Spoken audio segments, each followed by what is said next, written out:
saya Nur Maharani Alamsyah dari kelas Sosiologi E semester 2. Di sini saya akan melakukan observasi dan wawancara terkait analisis penilaian guru dan siswa mengenai kualitas sarana dan prasarana sebagai penunjang kegiatan belajar mengajar di SMP Negeri 48 Bandung. Sebenarnya menurut saya itu sudah bagus, tapi perlu ada beberapa yang harus diperbaiki. Sebenarnya wastafel yang ada di area sekolah di bagian dalam, karena itu sudah sangat kotor dan sekerangnya itu sudah tidak bisa dipakai. Pengalami karena saya kita lagi belajar nih, terus nggak enak kalau bangkunya karena goyang-goyang, jadi ada males juga. Untuk perbaikan mengadakan fasilitas karena ini membutuhkan birokrasi yang cukup panjang, salah satunya itu birokrasi, karena untuk membangun sebuah bangunan itu tidak mudah, memerlukan birokrasi yang panjang, waktu yang panjang, terutama mungkin tidak hanya menyangkut pihak sekolah saja, dan harus persetujuan dari pihak dinas pendidikan juga, seperti itu. Belum kita menentukan titik lokasi, misalkan akan membangun sebuah bangunan, titik lokasinya di sebelah mana yang tidak mengganggu tata letak sekolah yang sudah ada, misalkan seperti itu.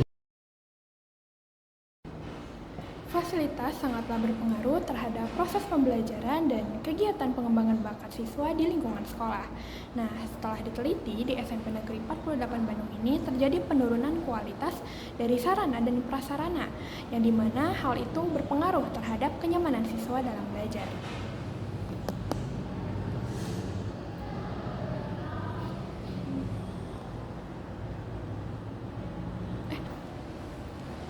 Meskipun di SMP Negeri 48 Bandung ini segala fasilitas telah terpenuhi, tetapi hanya saja masih perlu perbaikan dan mungkin adanya pertambahan fasilitas seperti ruang eskul, ruang seni, dan sebagainya. Dari hasil wawancara bersama dua informan yaitu siswa, respon mereka tidak jauh berbeda dan mereka sepakat bahwa kenyamanan belajar itu tergantung bagaimana kelayakan dari fasilitas yang ada. Dan menurut mereka, fasilitas yang diberikan ini sudah baik, hanya saja perlu perbaikan, khususnya perlu pemantauan yang lebih terhadap kebersihan dari fasilitas.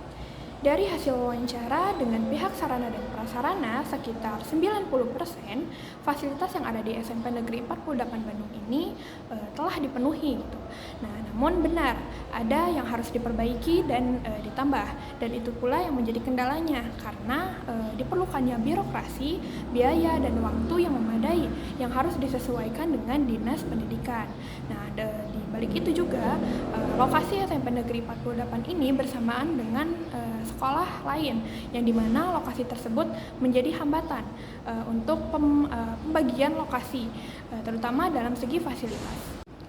Kebijakan terkait hal-hal yang berkaitan dengan jalannya pendidikan, salah satunya fasilitas yang memadai harus terus dipantau, apalagi jika berkaitan dengan kenyamanan belajar siswa. Nah, dengan menampung segala aspirasi dari siswa, pihak sekolah ini dapat mengevaluasi, juga bergerak untuk membangun dan menciptakan kualitas dari sarana dan prasarana yang jauh lebih baik. Mungkin cukup sekian yang dapat saya sampaikan. Terima kasih. Wassalamualaikum warahmatullahi wabarakatuh.